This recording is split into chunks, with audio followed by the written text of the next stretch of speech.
The Oklahoma Sooners needed a transfusion of talent from the transfer portal, and Porter Moser delivered, bringing in a class of 4 prospects who have sky-high ceilings. Today we are breaking down their game film, talking about what they bring to the table, and discussing Oklahoma's potential next year, so stay tuned. Kick corner, Davis up big. Hello and welcome back to Scout Team Sports. As I mentioned in the intro, today we're talking all about the Oklahoma Sooners basketball program. And specifically, we're going to talk about what a great job Porter Moser did in assembling one of the best transfer portal classes in the entire country. We're jumping into the game film today, so without further ado, we're going to go right into the film. We're going to talk about Nijel Pack, and what I want to just get off first and foremost about him is he is an exceptional shooter. Now, he has deep range. He's not just a spot-up guy. You're going to see throughout these clip packages that he can not only shoot the ball from incredibly deep, but he can create his own shot with the best of them. He's adept at keeping people off balance. So he's not someone that you just kind of have to park out in the perimeter and hope that you can find him 5 or 6 shots a game. He's somebody that you can actively get the ball into his hands and trust him to make things happen. So as we watch this, what I want you to pay specific attention to is his ability to find his balance. So I'm going to back this up a little bit because you just saw right there that he's coming off of a screen, and this is really hard to do, but he gets his footing, goes straight up and down off of his bounce, and is able to put up a really accurate shot. Now, from a stats perspective, when you watch his historical progress, he's been around at the upper 30%, lower 40% from 3, but really consistent. And he's been a part of some very successful programs in his time. So I think from an Oklahoma's fans' perspective, he's definitely somebody that you're going to be able to count on. He's a known quantity.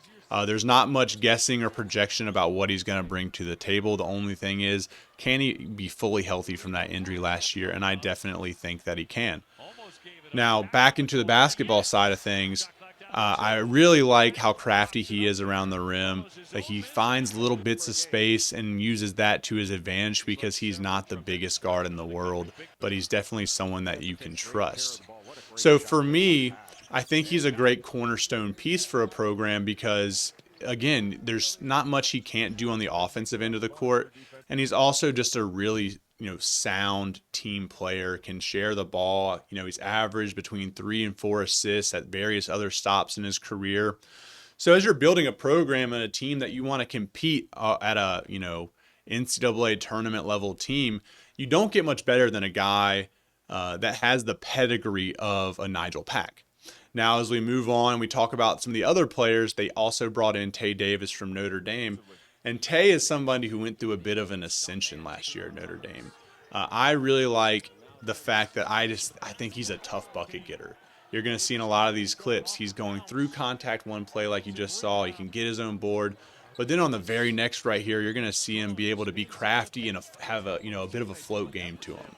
And from being an NC State guy, you can tell by my shirt, he's somebody that it just has that incredible touch and that knack for finding the little bit of space you need in order to get a shot off. Also, with his size and height, he's able to keep guys off balance, and you're seeing the mismatches that he's getting on a possession by possession basis. So it's just like one of those guys where you feel like if you're in a tight game and you absolutely need a bucket, you're going to be able to find him, right? So you look at his stats. Again, I mentioned the ascension that he had last year. And at Notre Dame, he goes from, averaging 9 points a game the year before to averaging over 15 this year and putting up a pretty efficient line.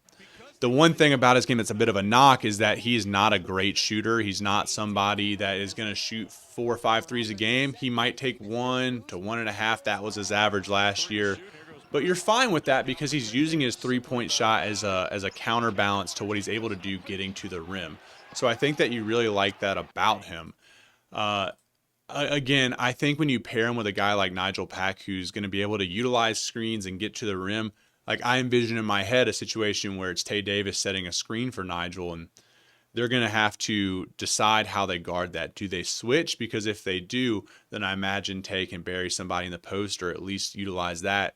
Or if you keep a big on him and ask them to recover on a Tae Davis, he'll either get his open shot or he's going to be able to find a way to get to the rim. Now, moving on, do want to talk about Xzayvier Brown, the talented guard from St. Joe's that they're bringing in. And as we watch his film, I like to classify this guy as a tough bucket maker, because I think on the year he shot about 35%. But on guarded shots, weirdly enough, he shot an even higher percent. So on what Synergy Sports classifies as a guarded shot, he shot 38%. And you're watching these, and we're going to pause some of these strategically, but like with a closeout in his face, it doesn't faze this guy.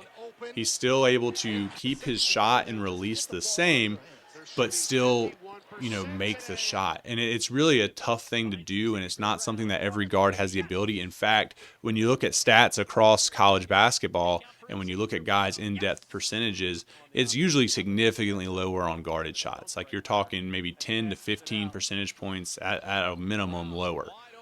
But for Xzayvier, he's able to keep that same type of efficiency, in his case, even slightly higher. And I think that's just super important for him, and is something that's going to allow him to thrive with other pieces around him.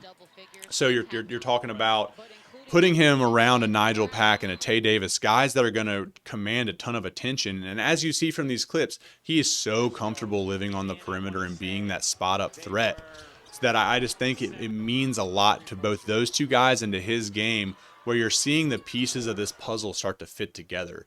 And so when you're talking about Oklahoma next year and how teams are going to scout and defend them, it changes how they play Nijel Pack when you have a guy like Xzayvier Brown on the perimeter who is such a threat, and you have a guy like Tae Davis who is also going to provide that same level of gravity on drives that go towards the basket. So overall, you start to get this bigger picture, like I'm talking about, of Oklahoma as a team of, okay, we now have three pieces that we can put on the court that fit together very well and are known quantities. We know what we're going to get from them next year. That's huge. But then, this shifts into our perspective on the next player in Darian Reed. And Darion's a bit of a different case because he is such a highly regarded prospect out of, when he went to Alabama coming out of high school. And was okay. Like there's parts of his game that could be better, and there's definitely some concerns there.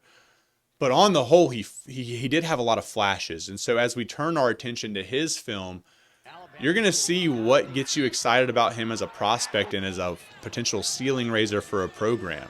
We're talking about a big who on the defensive end of the floor has a lot of versatility, but on the offensive end does things that maybe your power forward shouldn't typically be doing.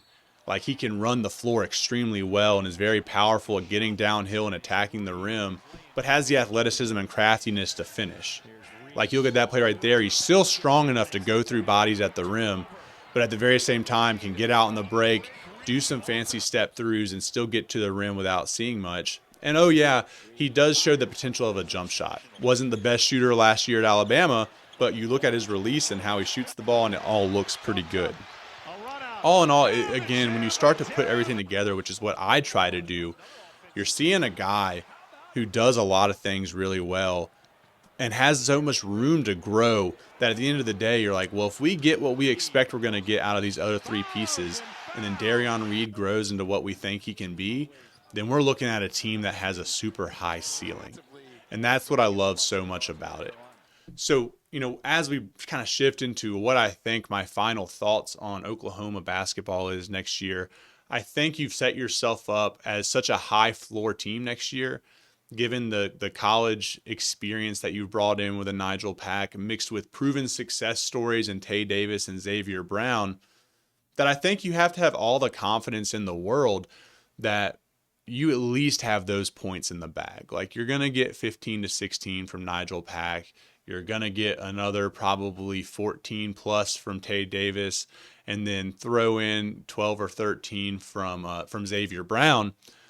And then that's when Darian Reed comes in. It's like, well, okay, last year at Alabama, he didn't have a defined role. He didn't score as much as probably he was capable of. But if we hit on that guy, then we're cooking, because he's somebody who has so much room to grow in his game, and you have to bake in some of that growth into your projections for them next year.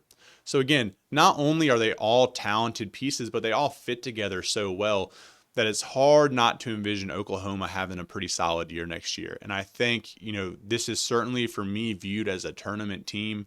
They have the pieces in place, and if they can get growth from some of the other areas they were able to attract talent, then you're looking at a team that can make a noise. And you look back at the end of the year on Selection Sunday and like, well, damn, I forgot Oklahoma was as good as they were. And where did that come from? Because I didn't expect them to be this good. And a lot of that ties back for me into Nijel Pack.